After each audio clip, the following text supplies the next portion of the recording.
porque o Natal é um dos tempos de maior índice de suicídio e de tratamento psiquiátrico. E devia ser o contrário, porque normalmente as famílias estão reunidas, você está com seus entes queridos, ou é por causa disso também? É por causa disso. Por quê? Porque você tem o Natal passa pelos filmes, né? Pensa os filmes famílias reunidas, família, aquela neve caindo, tudo americano, né? Claro. Mas as televisões pagas estão cheias dessa imagem família. Aí a pessoa, de repente, ela cai na real. Pô, minha família não é isso. Aquela família eu não tenho com quem passar. E começa a vir as lembranças. E também, tudo, a gente vai falar do Natal mais pra frente, mas tudo no Natal converge para o próprio ser humano se encontrar consigo e com Deus. Então aí vem uma recapitulação da vida, do ano, um exame de consciência que a pessoa acaba fazendo, e às vezes vê que não é tão bom quanto parece, e não se tornou uma pessoa melhor do que era no ano anterior. Então isso dá uma certa frustração, tristeza, melancolia. Mas eu não estou aqui para falar sobre isso, eu estou aqui para falar de cura, que Deus pode curar até a pessoa que agora está se sentindo nessa situação. Estou lá no fundo do poço. Eu já quero dizer, da última vez que eu estive aqui, eu fui para o fundo do poço, na enfermidade, me levantei. E eu quero partilhar isso, é o que eu tenho escrito muito. Inclusive, o livro atual, né, que é Alma Ferida, Alma Curada, é o livro que eu melhor me encontrei, Vilela. É o livro onde eu escrevi para mim. Eu acredito que eu escrevi no meio da minha dor, das minhas patologias clínicas, da minha falta de mobilidade, que eu fiquei muito tempo parado, fiquei 4 meses deitado numa cama por causa de uma cirurgia que acabei tendo que fazer. Eu cheguei, meu Deus, eu lembro como se fosse o dia 30 de outubro do ano passado, eu cheguei de Fortaleza, um mega show, 5 horas da manhã fui para o hospital, fui fazer uma cirurgia da coluna, L4, L5, o médico falou, quarta-feira você recebe alta, na outra semana você tem show em Divinópolis, você vai. Foram 20 dias de dor, hilariante não, horripilante. Eu gritava de dor. E na verdade depois eu fui procurar, eu perdi um pouco a mobilidade da perna e outros problemas, e o problema foi que trincou o platô. Quando foi colocar o cage... O platô fica na base da coluna? Na base da coluna. Trincou. Então a dor era terrível. Fiquei 4 meses com colete, com ferro e tal, e fiquei deitado. Depois os outros meses, depois fiz outra cirurgia. Esse livro é fruto disso. Então eu falo com muita propriedade o que é sofrer, o que é estar no fundo do poço e o que é ser curado. Os caminhos da fé para vencer os problemas. É isso que a gente vai falar, né? Alma ferida, alma curada. Mas eu queria te presentear, antes de mais nada, esse aqui é o Diário Espiritual, Vilela. O que é? Você vai falar que é uma agenda. Eu digo, não é uma agenda, é um diário espiritual. Faz anos que eu faço isso, pela obra Evangelizar é Preciso. E cada dia, então você abre, desculpa, devia ter aberto, né? Cada dia você tem o Evangelho do dia. Por exemplo, você tem o Evangelho do dia e o que é o Evangelho do dia. E aí tem as perguntas. A pergunta, o que Deus falou para mim? Qual o meu apelo de Deus na minha vida? E escreve qual é o santo do dia. Funciona como agenda, mas funciona como um diário espiritual, onde você vai escrever, olha, hoje eu não tive bem, hoje eu falhei nesse ponto, falhei naquele, porque... E até depois para voltar e se lembrar do momento que você passou. Eu aprendi isso com o meu diretor espiritual. E foi assim, o primeiro diário espiritual eu fiz para mim. Porque eu ia 3 em 3 meses conversar com ele. E eu chegava e ele falava, não quero saber de hoje. Você hoje é hoje, mas eu quero saber você nos últimos 3 meses. Então ele me ensinou a colocar mais, menos e o porquê. Então ele pegava o diário e ele dizia, você está mais no menos. Todo dia você está errando nas mesmas coisas. Então eu falei, isso me ajudou muito, eu me conhecer diariamente. É igual quando, não sei se você... Eu vou fazer essa experiência, viu? Não sei se você já teve alguma cirurgia que alguém te atendeu que perguntava de 0 a 10, o Que dor? Não, eu tô agora tratando uma dor de cabeça bem crônica e toda hora eu tenho um diário de dor também que eu tenho que fazer. Manhã, tarde e noite. Eu fiz o diário de dor. Né? Eu fiz, é horrível. Era 7, 4, 7, 8. Aí eu falei, então vamos fazer do espiritual. Agora eu tô 2, por exemplo. Tá sério? E tá tranquilo? Tá. Bom, que Deus te abençoe e te cure. Né? Mas nas crises chega a 7, 8. Puxa vida. E esse foi o diário espiritual. Vou usar, viu, padre? Pra gente relatar o que tá sentindo. Que ideia né? boa. E esse aqui é um presente de Natal, lembrando verdadeiramente o que é até uma faixa, lembrando o dourado, que é a realeza, e algo muito simples. Eu quis lembrar aos meus amigos o que é o verdadeiro sentido do Natal. Um presépio aqui. Jesus, Maria e José. Para que jamais nos desvirtuemos daquilo que é a essência, o nascimento de nosso Senhor Jesus Cristo. Isso aqui é um cartão que você pode ler depois. Vou ler. Obrigado, padre.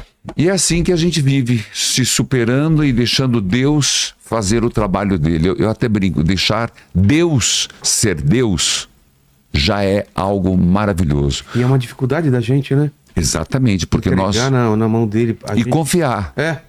Porque a gente entrega e já quer de volta. Eu tenho essa dificuldade, eu entrego e fico com peso. Parece que o peso não foi inteiro, eu tô dividindo o peso. E quando eu consigo, é difícil, mas quando eu consigo me aliviar desse peso, dá uma sensação boa. Não por acaso, falando de cura, existe aquele texto de Jesus: vinde a mim, todos vós que estáis cansados, abatidos e fadigados. O meu peso é leve, meu jugo é suave. Então, para sair com o jugo suave do Senhor, a gente tem que entregar de vez. Chegar, ó Jesus, está aqui, ó. E eu não pego de volta. Enquanto não for solucionado, eu não pego de volta. Eu faço isso muito com as santas chagas de Jesus. Falo, Senhor, nas tuas santas chagas eu estou colocando essa minha enfermidade, essa dor que eu estou sentindo, esses médicos que não estão acertando e só está me dando oxicodona, que é um absurdo, né? Você ficar tomando isso, tramadol e etc. Eu falei, Senhor, resolva. Eu sou teu filho. E aí ele resolveu. Nunca puxe o problema antes de Deus resolver. Não existe pessoas que perderam a guerra. Nós somos filhos da vitória. Existem pessoas que desistiram antes do tempo. Então não pegue aquilo que se entregou para Deus. Então a gente pode começar sobre isso. Como é deixar Deus ser Deus na etapa de cura? Vilela, eu preciso voltar um pouquinho a alguns conceitos. Né? Primeiro, nós entendermos algo que é de fundamental importância. Deus não manda a doença. Deus não manda o câncer. Então, porque a gente ouve isso, né? Foi Deus que quis. Deus não manda um filho com necessidades especiais. Deus não manda, Deus permite. Deus permite a tentação, Deus permite a provação e permite por quê? Ele sabe na sua sabedoria, na sua onisciência. Talvez esse seja o maior mistério, né? O mistério que vamos descobrir. Mas a gente pode tatear um pouco. Que algo que ele disse, eu não deixo ninguém passar por uma provação maior do que as forças. Eu não dou a cruz maior do que a força para carregar. E eu estarei sempre contigo. Então, tudo que passarmos, toda dificuldade que passarmos, nós temos a certeza, Deus está comigo. Mas então, se Deus permite, permite quem? Permite o diabo. E aí nós vamos entrar na questão da cura. O que é a cura? Nós somos seres, e esses dias eu pensava, até pregava sobre isso. Deus transborda de amor. Se você olha as cataratas do Iguaçu, vamos falar do Paraná, se você olha os cânions, se você olha a natureza, a floresta amazônica, se olha as aves, os pássaros, você vê a coisa tão linda. E pensar que tudo aquilo foi um desdobramento de Deus. O Deus Criador criou os leões, criou... Através do verbo, né? O verbo se fez carne, falou, faça-se, e se fez. Só que, de tudo que ele fez, lindo, maravilhoso, olhai as aves do campo como se vestem, o ser humano foi o único que foi feito à imagem e semelhança de Deus. nenhum outro animal, e nem nada da natureza, nem os anjos. A imagem e semelhança de Deus é o homem. Então existe um amor diferenciado. Existe um vínculo. Um vínculo muito grande. Então nós somos amados por Deus. Porém, existe alguém que se rebelou contra Deus, que nós chamamos de demônio, de Satanás. E isso, o grande problema, falar sobre isso, é que a maioria não acredita mais. E ele fica muito feliz que não acredita. Foi muito feliz quando as pessoas não acreditavam, que não queriam acreditar que a Covid matava. E matou. Matou. Assim, muita gente não acredita no diabo. Ele fica contente porque ele dança na vida. Ele foi um anjo desobediente, decaído. Ele perdeu, se estragou diante de Deus. E era o Lúcifer, o luciferário, né? Era Miguel, Gabriel, Rafael e Lúcifer. E muitos outros. Porque ele se rebelou contra Deus por ciúme de Jesus. Interessante, né? Jesus não tinha nascido, mas esse foi o motivo da rebelião. Ele já sabia do Verbo, já sabia da Santíssima Trindade. Então, a grande ciúme de Lúcifer, que era o mais belo dos anjos, foi o ciúme de Deus, a inveja de Deus para com Jesus. Foi uma queda a partir do Cristo. E ele foi derrotado por Miguel, uma derrota que está escrito na Bíblia. E é claro que eu estou falando para quem crê na Bíblia. Para mim, o que é Bíblia? Bíblia é a palavra de Deus, e essa vez eu já tenho liberdade de você. Eu trouxe a Bíblia e vou usar muitas vezes. A Bíblia vem como inspirada por Deus para instruir, corrigir, adequar o ser humano e, pela palavra de Deus, fazê-lo perfeito e obediente ao Senhor. Então, a palavra, para mim, é inspirada por Deus. Agora, se você quiser comparar Bíblia Sagrada com Agatha Christie, aí, meu filho, aí não tem conversa. Não, eu prefiro a revista Super Interessante, porque é genial, é científica. A Bíblia não é científica, a Bíblia não é histórica, mas a Bíblia é palavra de Deus, que Deus fala a partir do que os homens conseguem compreender. Não é que Deus é limitado aqui. É limitada a pessoa que nós chamamos de agiógrafo, aquele que recebeu a mensagem. Essa ficou pequena, às vezes. Então, o que está escrito pode ser incompleto, não no que Deus é, naquilo que a pessoa percebeu. Vou dar um exemplo. Fátima. Eu sou apaixonado por Fátima, por Lourdes. Mas pensar que Nossa Senhora apareceu a crianças. Como que Lúcia, que era mais velha, compreendeu? Ela mesma disse antes de morrer no Carmelo há pouco tempo. Jacinta era mais nova? Jacinta era mais nova, mas Jacinta, Francisco era mais novo. E Lúcia disse ao Papa Bento XVI, que na época não era Papa: eu não sei, o que eu lembro é isso, mas nunca se esqueça que eu recebi essa mensagem quando eu ainda era uma criança. Puxa. Então, Deus fala a partir do substrato que eu ofereço. Então, a Bíblia tem algumas limitações, não de Deus, mas de quem escreveu o Antigo Testamento, de quem escreveu o Novo Testamento. Mas mesmo assim é inspirada por Deus. Então, eu quis quebrar esse gelo, porque toda vez que fala Bíblia, tem gente que fala: Bíblia para mim não é critério de verdade. É verdade. Sério? Sério. Muitas vezes eu vou foi escrito por humano? Por humano. Isso aqui é uma invenção meramente humana. Isso aqui, como alguns dizem, isso aqui foi uma forma de escrever para adestrar o povo. Poxa. Escuto isso entre os jovens, né? Da mesma forma que tem gente que tem aquela ideia... Eu aprendi isso na catequese, tadinho. Minha catequista não teve culpa. Mas ela ensinou assim, que havia um livro em branco que o Papa deixou na Capela Sistina, e quando ele acordou, foi lá e estava escrita a Bíblia. Puxa. Então, quer dizer, você não vai de um extremo ao outro, mas para mim é a palavra de Deus, inspirada por Deus para nos formar, para nos corrigir, para nos educar. Nesse contexto, eu estava falando de doença espiritual. Eu preciso falar de doença espiritual para falar de cura espiritual. Os antigos padres do deserto, nós temos que falar isso no início da igreja, eles diziam que o ser humano era assolado, era invadido, era molestado por 8 espíritos maus, 8 demônios. Há uma diferença. Diabo é o maior e ele tem seus anjos, que são os demônios. Então, o ser humano era constantemente atacado por 8 espíritos, 8 demônios. Essa palavra é muito forte no Oriente. Depois, eles mesmos traduziram os 8 demônios como 8 pensamentos ruins. Olha que interessante. 8 pensamentos ruins que atacam o ser humano.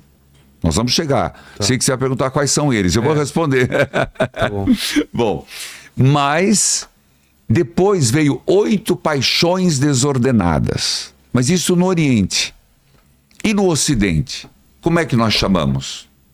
Para nós, para Santo Agostinho, São Tomás de Aquino, são os pecados capitais. É uma versão então, ocidental. A grande doença é o pecado, os pecados capitais. O problema que quando a gente fala a palavra pecado capital, primeiro que tem gente que já diz que não existe pecado.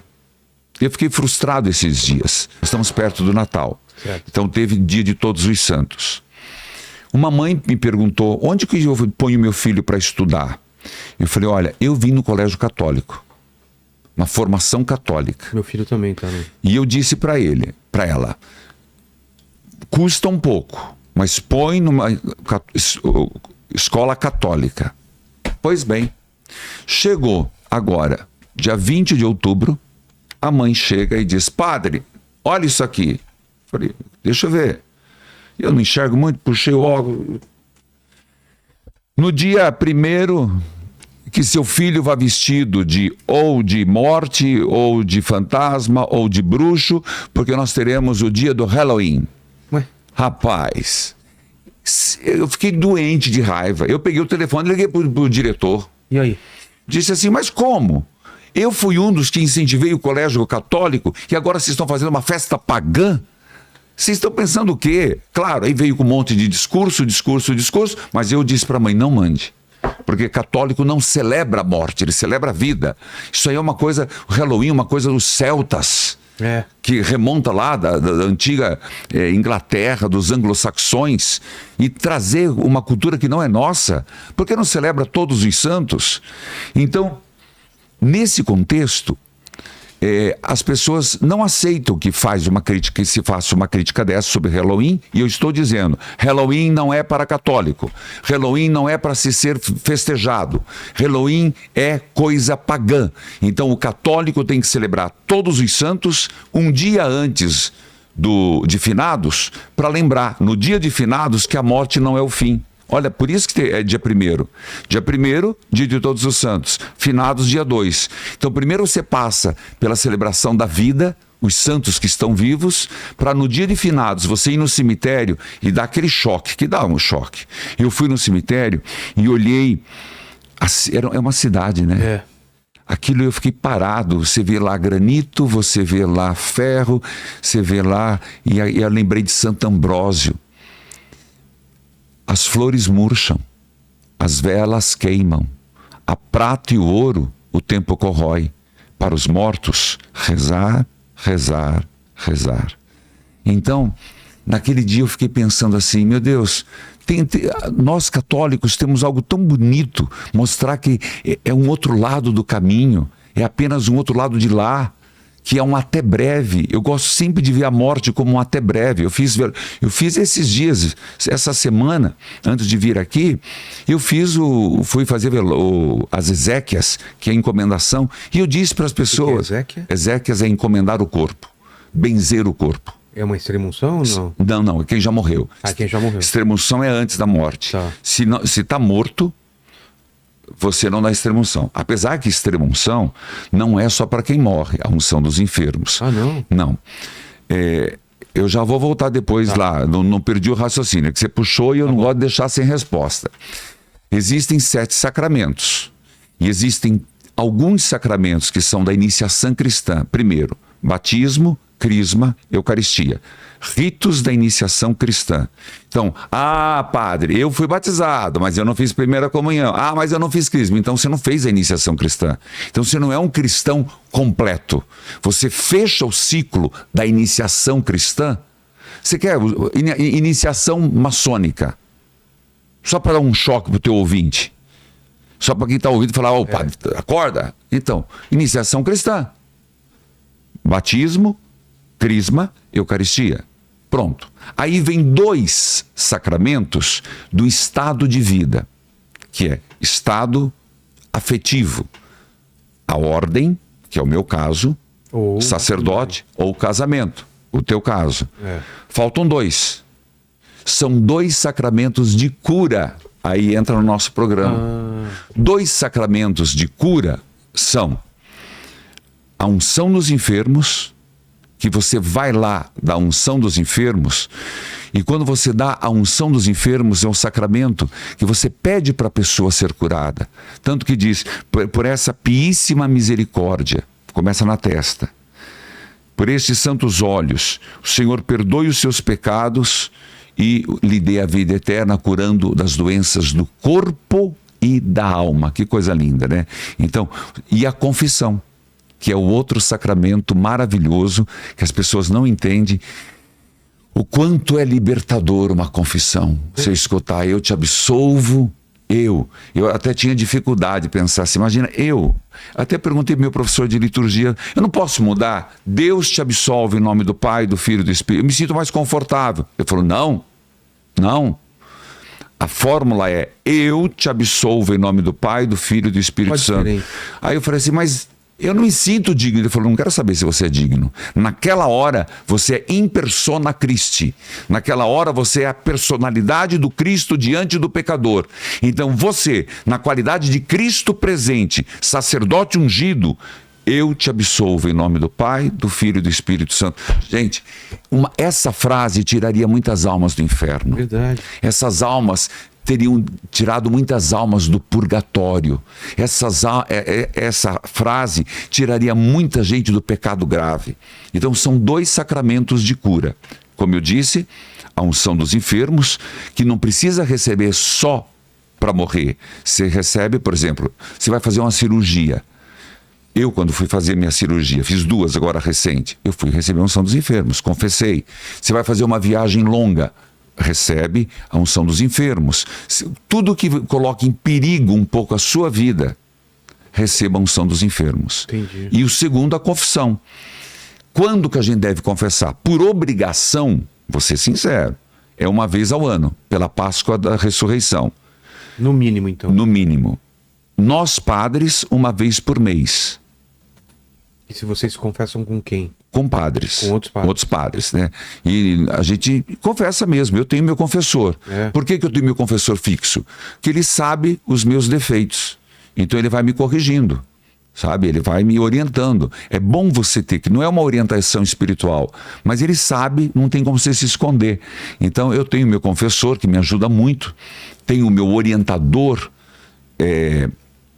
diretor espiritual, que é o que eu te falei, daquela agenda, que é o diário espiritual, que eu chegava lá e ele dizia, não, eu não quero saber hoje, eu quero saber a tua vida, como é que foi os últimos 3 meses, tem mais, menos, como é que tá? Como é que você está oscilando demais? Você está mais no menos do que no mais, porque tinha assim, comungou? Sim ou não? Rezou a palavra de Deus, sim ou não? Terço, sim ou não? Fez caridade, sim ou não? Então depois você somava. É um negócio bem legal. Então, voltando ao ponto que nós estávamos, eles falavam de 8 demônios, falavam de 8 pensamentos ruins, falavam de 8 paixões desordenadas. Nós falamos das 7 pecados capitais. Aí que eu estava falando, voltando lá, se tem gente que não acredita que o Halloween é algo pagão, tem muitos até católicos e padres que não falam mais em pecado. Que como se o pecado fosse algo ruim, como se o pecado fosse algo anacrônico, de outro tempo. Hoje não se peca mais, hoje tudo é permitido. Não, o pecado não caiu de moda. Não pecar ainda é algo que está em voga. Você ser uma pessoa reta, ser uma pessoa honesta, ser uma pessoa santa. Nós caminhamos para a santidade, dia de todos os santos, dia 1º de novembro. Nada de Halloween. Mas 7 pecados capitais... Qual é essa diferença de 8 para 7? É que na verdade foram agrupados. Não explica muito capitais. Primeiro porque você fala capital, a pessoa já pensa capital econômico. Ou capital do Estado, né? Ou capital do Estado. Então, capital significa 7 pecados cabeça, captus. 7 pecados que se alastram, se desdobram em outros pecados, que não é meu e não é seu. Entenda bem. A pessoa chega aqui e vê essa delícia aqui, ó. Vamos lá, aqui, né? Eu não vou comer, porque senão eu vou empastar tudo. E pega 1. Que craque, só. E pega 2. Tá. E pega 3. E pega 4. E pega 5. E não para. Não para. Compulsão. Gula. Aí você chega lá no padre e você diz assim: olha, eu comi demais, eu fui lá no Vilela, eu exagerei no doce, eu exagerei no álcool, eu quero pedir perdão. O padre absolve, eu te absolvo em nome do Pai, do Filho e do Espírito Santo também. Isso acabou? Acabou. Apagou? Apagou. Sim. Mas a tendência de ser um guloso continua em mim. Você entendeu o que eu quero dizer? Entendi. Que os 7 pecados capitais,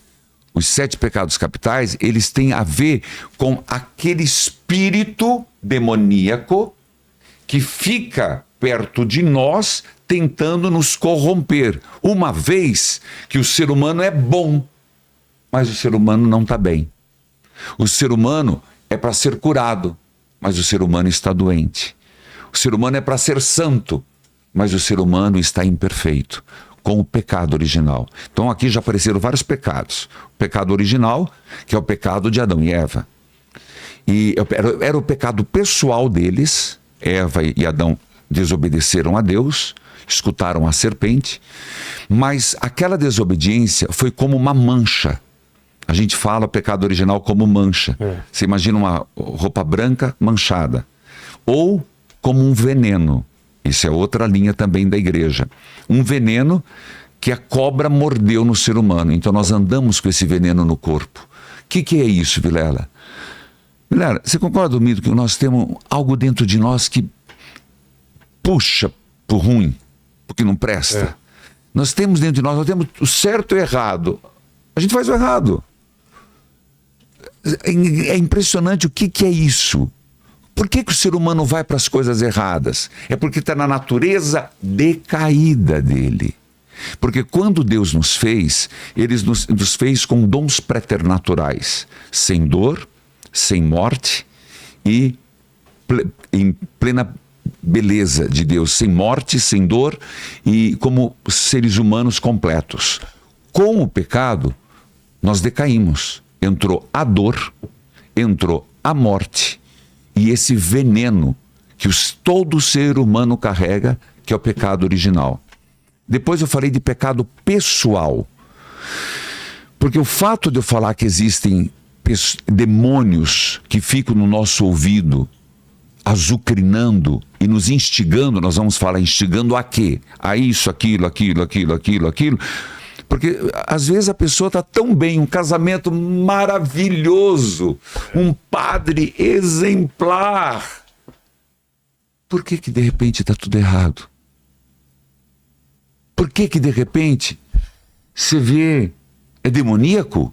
Você vê um país tão forte como a Rússia tentar acabar com a Ucrânia? Você vai falar, não, tem um problema econômico. Não, é demoníaco.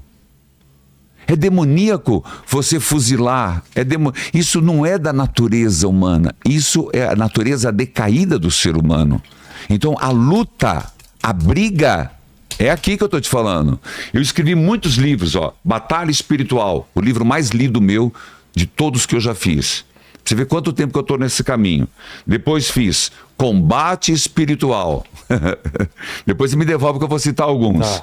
O Poder da Cura.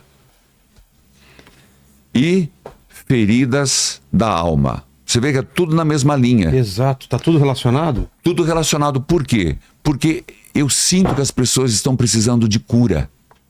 Cura do quê? De expulsar esses demônios. Tem um texto que eu quero ler para você, se me permite, que as pessoas não entendem. É de Efésios. Diz assim: contra quem lutamos? Eu quero ler a palavra de Deus, porque não é contra os homens que nós lutamos. Não é contra a carne e contra o sangue.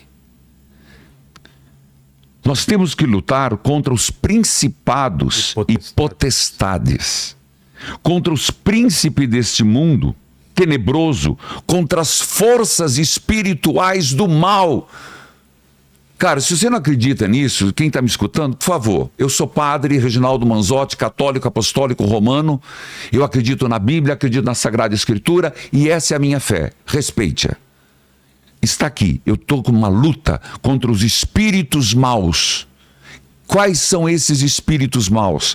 Aquele, eu fui bem didático, do Oriente, que falava dos demônios, ou dos pensamentos, é onde ele se torna fértil, do pensamento na vontade e na ação. Então, o que eu tenho que pensar? Eu tenho que lutar contra as forças espirituais do mal, espalhada nos ares. Nos ares.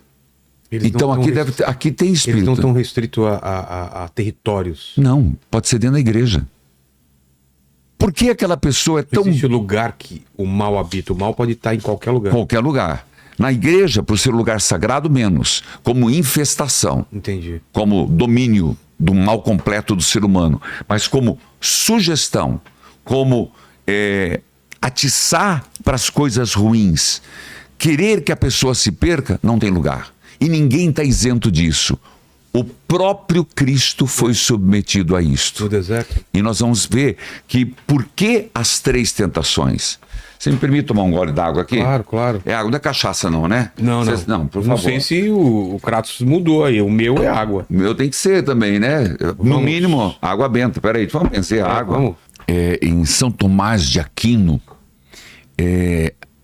conselhos e receitas para a superação da doença da depressão. Como assim? É algo impressionante. Foi uma pesquisa que demorou, aí eu lancei no Feridas da Alma. E vou ler algumas coisas. Para a superação, primeiro, nós estamos falando de um santo que é doutor angélico, quer dizer, um homem sapientíssimo. Tanto que ele não fez milagre e foi declarado santo. Por quê? Porque quando perguntaram ao Papa Gregório, ele respondeu: para quem escreveu a Suma Teológica e desvelou tantos segredos de Deus, não é necessário nenhum milagre. Tudo isso já é um milagre.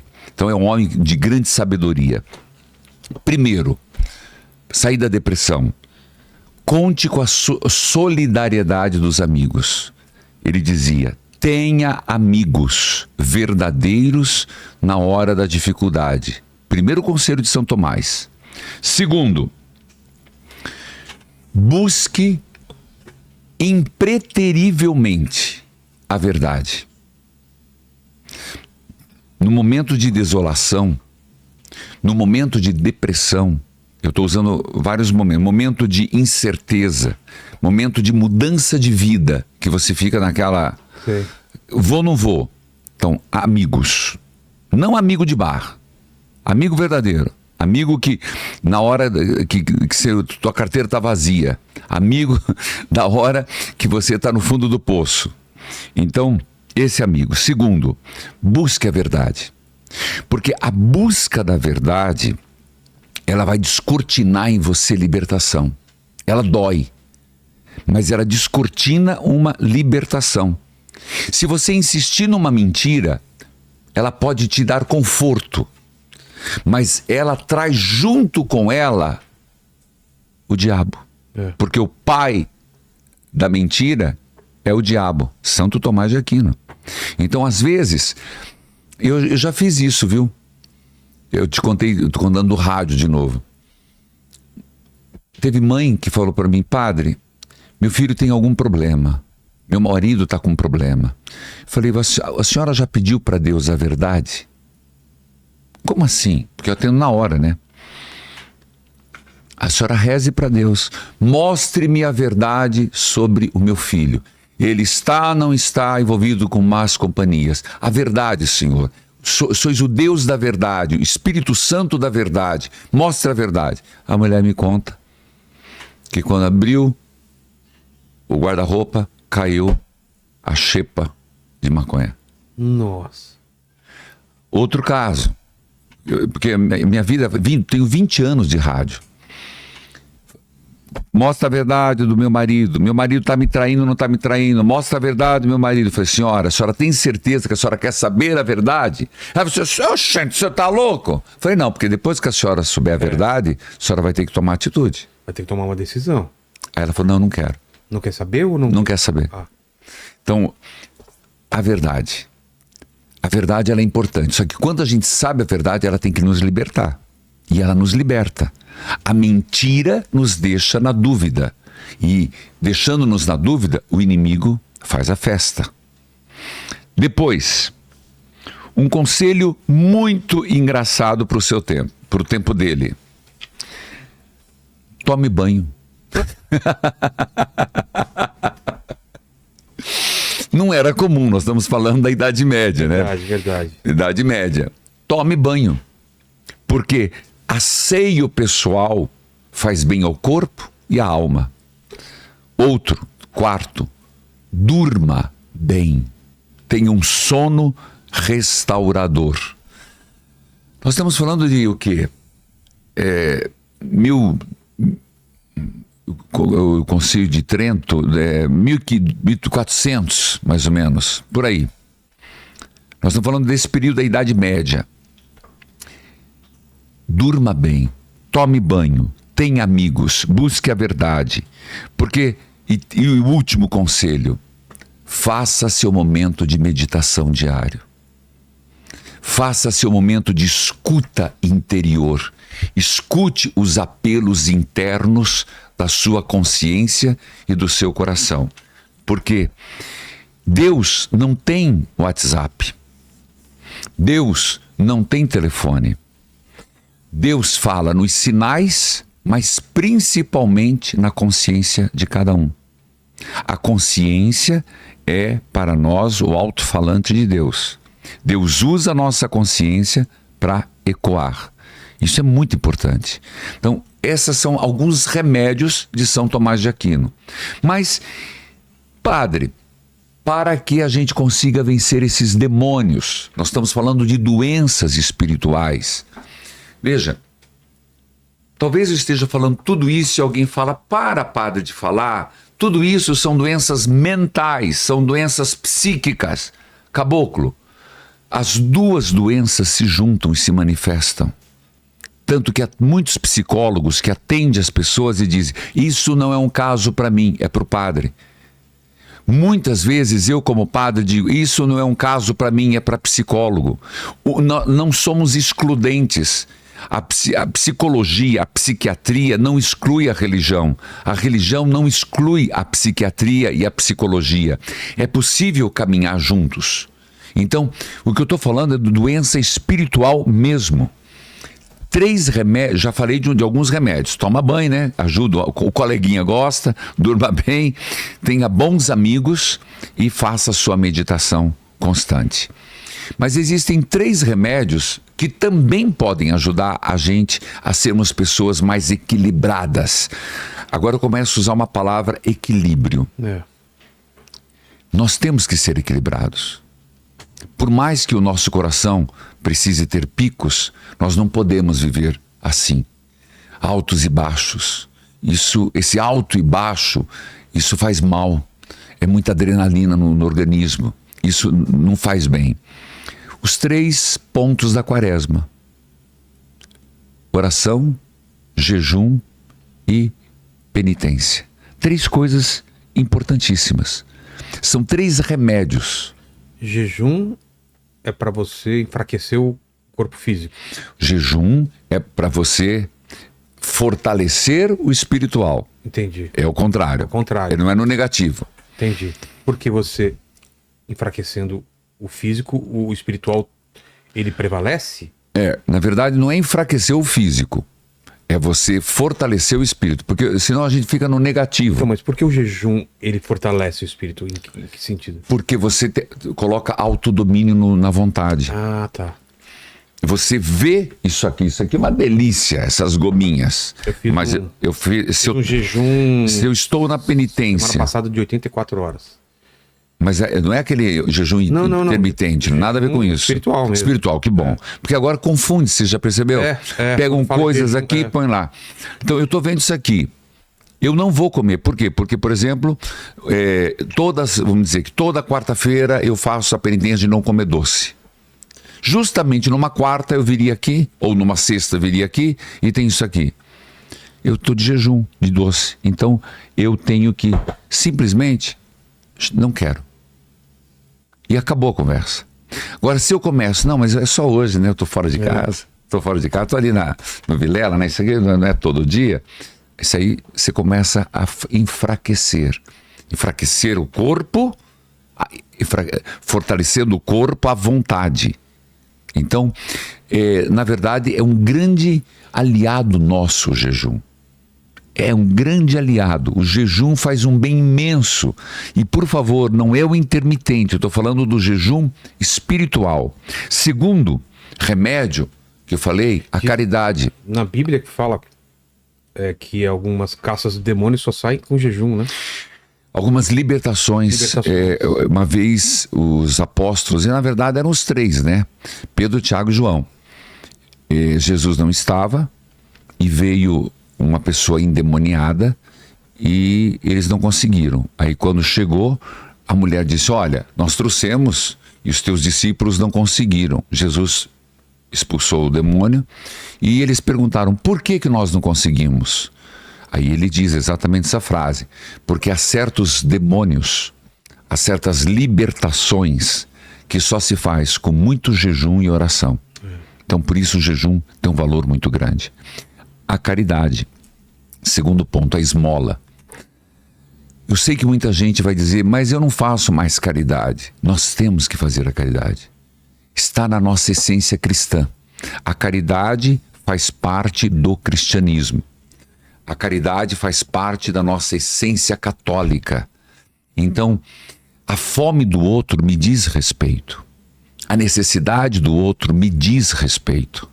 Então, a esmola, a caridade, ela é um exercício permanente de desapegar-se. Nesse ponto, você vai ver quantas pessoas, por exemplo, o armário está cheio de roupas que foram compradas em promoção ainda com a etiqueta. Roupa que nunca foram vestidas e nunca serão mais. Eu sempre falo assim, se você passou um ano e não usou aquela roupa, já não é mais tua, dê. Não abarrote, não compre mais guarda-roupa. Não compre mais guarda-roupa. Não estenda o seu closet. Enxugue o seu closet. É diferente. A caridade, a comida. Meu Deus, quanto desperdício. Quanto desperdício. E quantas pessoas passando fome. Nós não temos essa noção da fome. Nós somos uma classe privilegiada que nunca passamos fome. Mas tem gente que passa fome no Brasil. Então, nós temos que ter essa responsabilidade, essa caridade.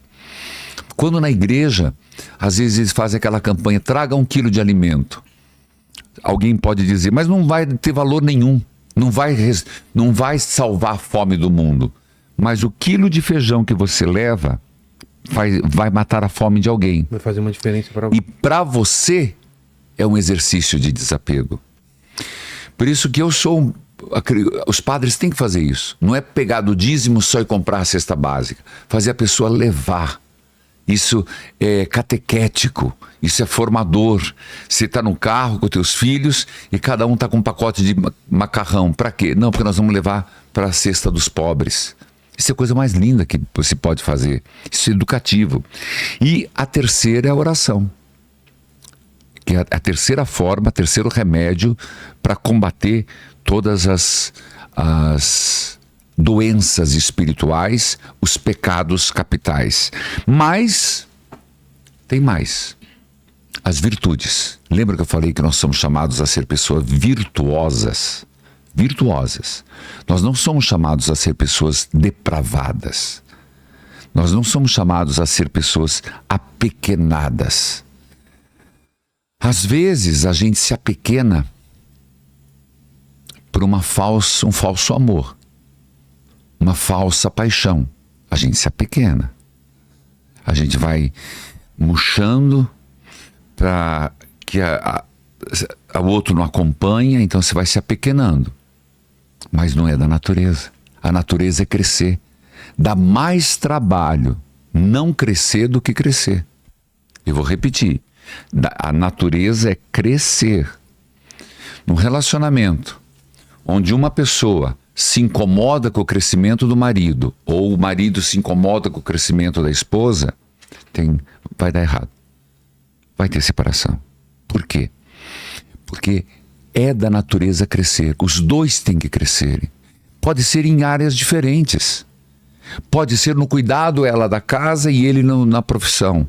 Ela no cuidado dos filhos, mas é uma questão até de autoconsciência. De consciência do que eu faço.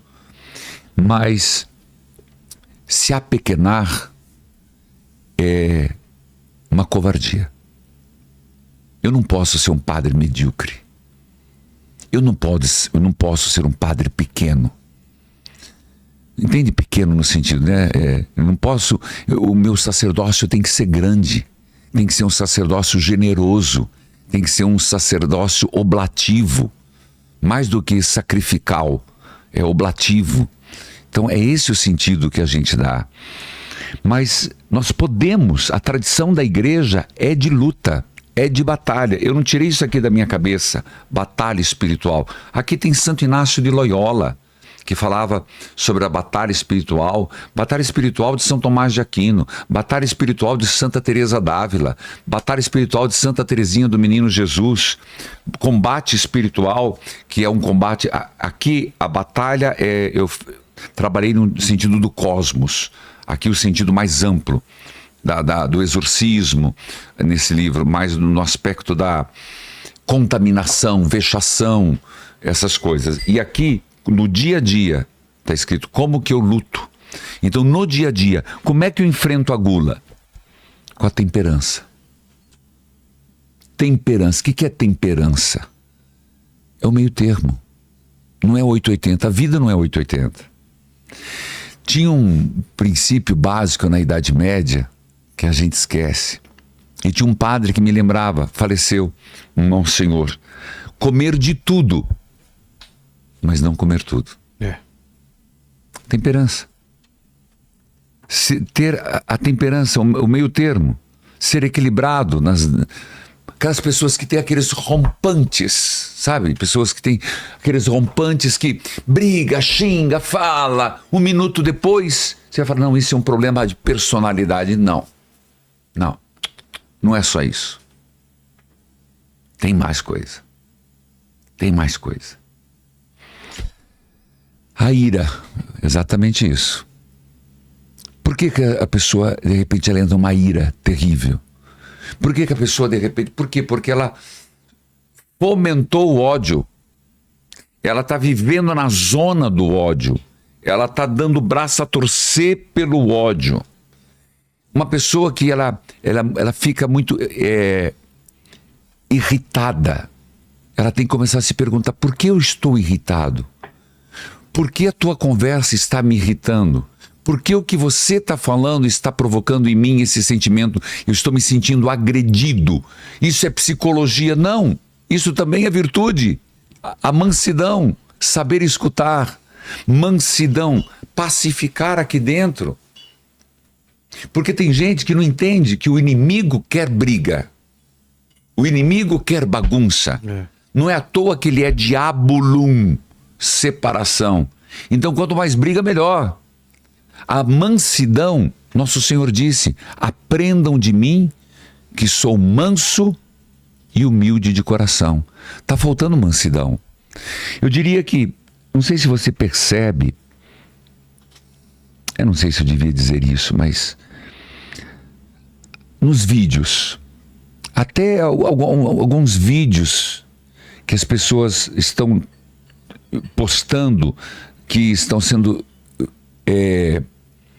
desrespeitadas nos seus direitos, às vezes fazem um pouco novela. Claro. Às vezes fazem um pouco dramático demais. Eu não estou dizendo que não tem seu direito, mas às vezes passa um pouco do limite. Você concorda comigo? Sim, encenado, né? É um pouco encenado demais. Mas aquilo é a realidade da pessoa. Então está faltando o quê? Mansidão, brandura, paciência. Gente, o exercício da paciência. Ou exercício difícil. Você é um homem paciente. Sou. Porque você tá, olha quanto tempo você está me escutando. É. Goste ou não goste, você está se fazendo cara de interessado. Não. Sempre estou interessado, pai. Sou bom de ouvido. Que bom. Mas se nós não cuidarmos, nós nos tornamos irascíveis. A ira vem. Ah, não, mas isso é do sangue italiano que ferve. Não, isso é temperamento. Mas você não pode dar vazão àquilo que te destrói. Você tem que podar aquilo que é em excesso. Pois vem a avareza. Até teu pai estava aqui, a gente falava da avareza. Jesus Cristo foi tentado na avareza: eu te darei todos os reinos da terra. As pessoas são avarentas. As pessoas são... a gente usa cainha. Cainha? Cainha. Ah, mão de vaca? Mão de vaca. Cainha, mão de vaca. Avarento. Sei. Muquirana. Né? Muquirana. Elas nem se permitem desfrutar do que fizeram. Olha o que pior. Não se permite desfrutar do que construíram. É. E esses dias, você sabe que eu sou embaixador da pessoa idosa. E esses dias eu falando para elas, eu falei assim: olha, quem inventou essa história que você tem que deixar herança? Besteira. Cada um vai ter a oportunidade de fazer o seu pé de meia. Vai dar briga. Vai dar briga. E eu falei para elas: ó, se vocês têm a sua aposentadoria, se você tem o seu dinheirinho, gaste. Eu nem penso assim. Viaje. Fala pro meu vai pai. Dançar. Vai visitar não sei quem. Pega tuas malinhas, vai. Por quê? Porque você merece isso. Desfrutar em vida. Desfrutar em vida. Que os outros façam o seu papel. Gente, a pessoa fica velha. Tem gente que tem a coragem de tomar posse do cartão, de pegar a aposentadoria, as benfeitorias. Isso é um pecado. Poxa. Né? Isso é avareza, tá entendendo? Avareza. Claro que tem pessoas que não aceitam desfrutar daquilo que fizeram. Aí que entra a generosidade. A grande virtude da generosidade. Ser uma pessoa generosa. E sabe como que você se torna uma pessoa generosa? Começando com um simples: obrigado. É tão simples você começar. Porque o obrigado é um reconhecer que alguém fez o café que eu tomei. Alguém está aí cortando. Obrigado. Obrigado por ter arrumado. Obrigado por ter me convidado. Obrigado. Gente, e gratidão é um sentimento tão nobre, tão santo, tão divino. A gente acha que não, mas é divino. Não é questão de educação. Gratidão é uma questão de elevação do espírito. Pessoas elevadas espiritualmente são gratas. Pessoas que são baixas espiritualmente são muito mesquinhas. Você entende o que eu estou falando? O assunto nosso hoje é doença espiritual. E a gente sempre olha isso, pessoa mal educada. Não é mal educada. Pessoa que não tem o espírito elevado. Pessoa que não está em sintonia com Deus. Ele está em AM e Deus em FM. Não cruza, meu filho. Eleva, sobe. Vai na outra frequência. Nós não somos animais, nós não somos AM, nós somos FM. E hoje nós somos a era digital. Não tem conversa. Generosidade é muito importante. É muito importante que sejamos generosos. Generosos por quê? Até por questão de justiça. há certas coisas que o homem perdoa. Deus perdoa sempre. Mas há certas coisas que nós fazemos que nós vamos um dia ter que resolver. Se eu sou um patrão que eu leso o direito do outro, eu estraguei a vida do outro, porque eu paguei pouco. Por sua vez, ele colocou o filho numa escola menos boa. Teve a esposa que teve doente, não teve dinheiro para levar no hospital. A esposa morreu. Eu estou sendo drástico, a minha novela foi drástica agora. Você acha que aquilo que eu fiz, eu não vou ter que prestar conta? Você acha que vai ser assim? O mal que eu desencadeei, por um erro, por uma grosseria, por uma avareza? Tá, mas a pessoa se arrepende, vai lá, padre, eu me arrependo. Senhor, eu me arrependo de todo o coração por ter os ofendido, peço perdão, graça, eu te abençoo, Pai, Filho e Espírito Santo. Sim, está perdoado a culpa. Mas me sobrou a pena. O que é a pena? Não é a pena de galinha. É a pena do mal que eu fiz. É aí que entra o purgatório. É da criança que foi abortada que eu tirei a liberdade de viver. É o purgatório. É a família que eu destruí por eu ter pago mal meu funcionário. Você entende como o pecado capital, o espírito demoníaco, ele vai perpassando a minha vida e atrapalhando toda a sociedade? É uma doença espiritual. Com certeza. Depois, nós temos a luxúria. E aqui é um campo muito vasto, né? A luxúria, hoje, o ser humano está muito precocemente instigado na luxúria. Muito.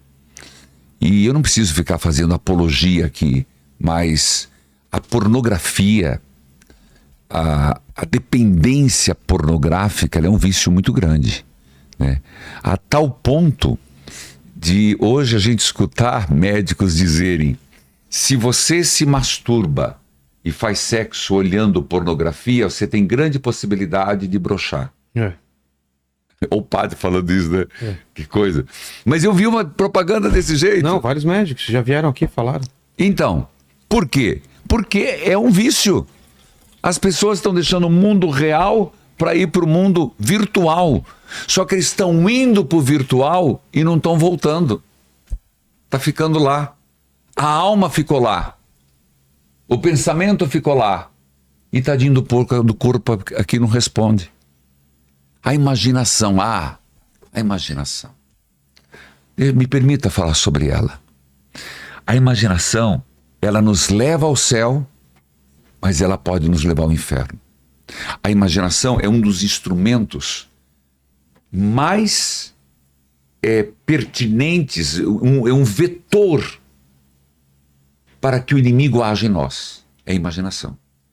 Uma imaginação bem utilizada, você é criativo, você é construtivo, você progride, você vislumbra. Mas uma imaginação endemoniada, você entende a palavra demônio. Quem está me acompanhando entende que eu estou falando. Ela é destrutiva. Ela é perniciosa. Ela é uma imaginação perversa, pervertida. Então, a imaginação, nós temos que cuidar muito. Então, isso que a gente falou sobre exatamente a masturbação e o olhar do sexual, se masturbar olhando vídeos sexuais, ele causa um grande mal na pessoa. É a luxúria.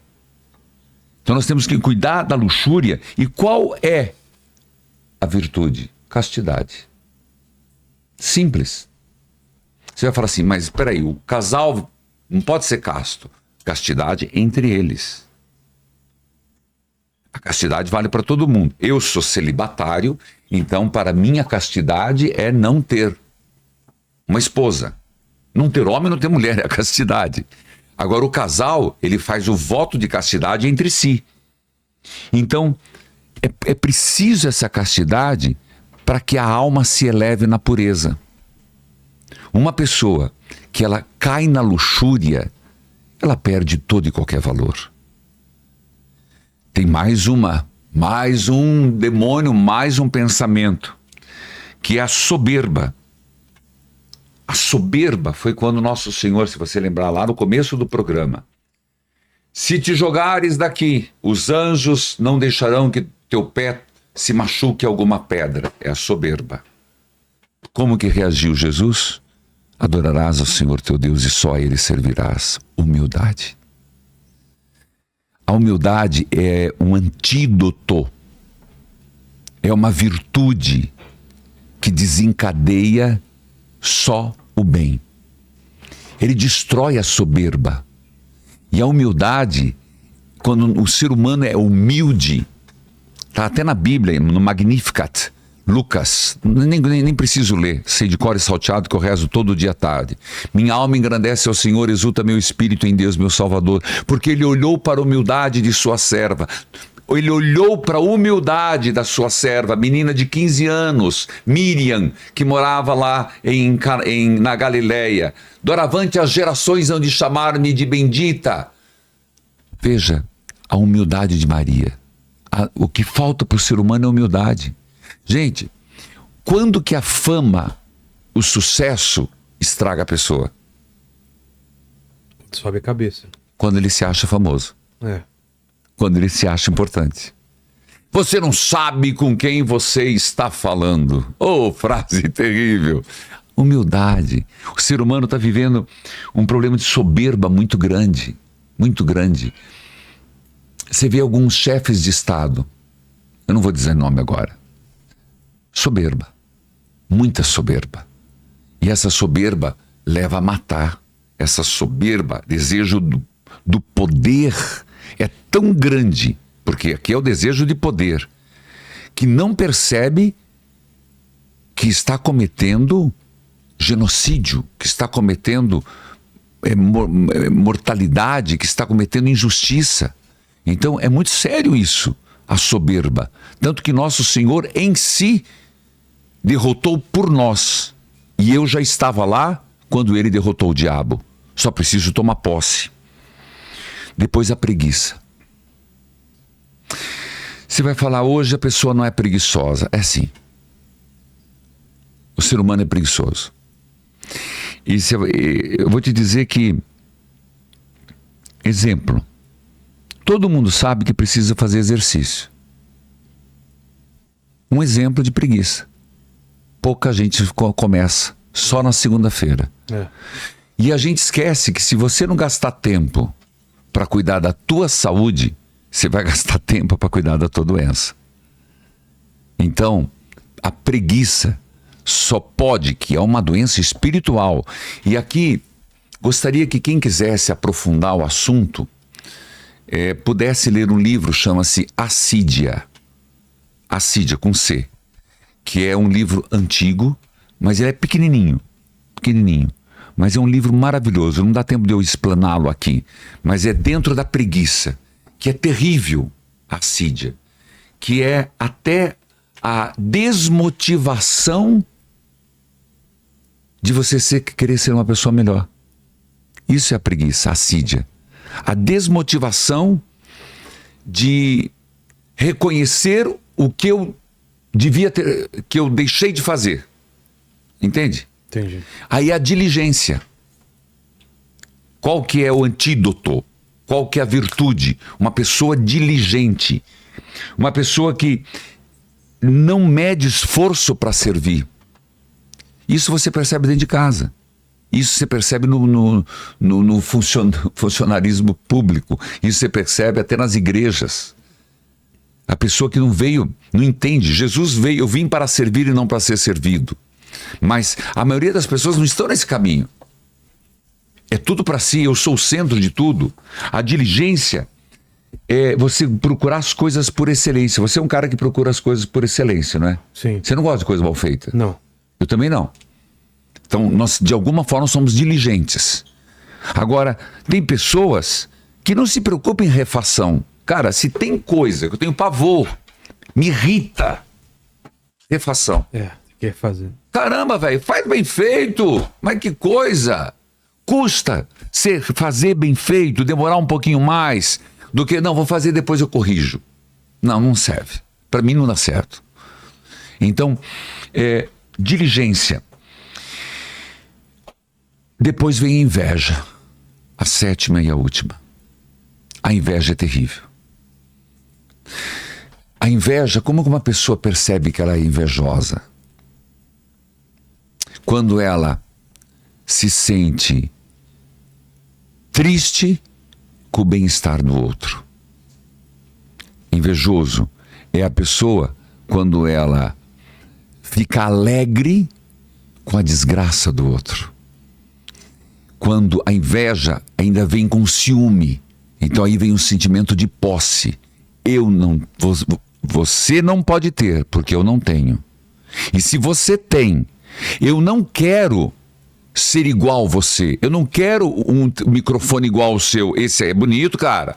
Isso eu quero um microfone legal assim. Não, eu quero o teu microfone. Eu quero o teu lugar. Eu não vejo admiratio. Porque o que é o certo? Admiração. Como é bonito você admirar o teu podcast e eu me inspirar para o meu. Eu sempre falo, copiar não é errado. Errado é copiar da pessoa errada. Essa frase era de um bispo. Mas, voltando, a inveja. A inveja é terrível, gente. Inveja entre parentes, inveja entre casais, inveja entre irmãos. Então isso é terrível, tanto que foi isso que levou Caim e Abel a se matar. Os primeiros irmãos que se mataram foi por ciúme, foi por inveja. E o que é que neutraliza? A caridade. Uma pessoa caridosa. Eu gosto da palavra oblativa, que é um pouco de sacrifício também. Porque sempre que você se doa para o outro, existe um pouco de sacrifício. Claro. Mas esse sacrifício, ele é compensador. Ele realiza. Então, fechando assim o raciocínio, nós estamos diante de 7 espíritos ruins, 7 demônios, 7 pecados capitais, 7 doenças espirituais e 7 remédios para que a pessoa seja curada. Por isso, alma ferida, alma curada. As virtudes neutralizam os vícios. As virtudes, uma pessoa virtuosa, se eu busco, isso é buscar. As virtudes, elas podem ser infusas, dadas, ou elas podem ser adquiridas. Por exemplo, quando a criança nasce, nós nascemos com 3 virtudes infusas. Nascemos com ela: fé, esperança e caridade. Está dentro de nós. Podemos fazer morrer? Podemos fazer morrer. Só um minutinho. Tá bom.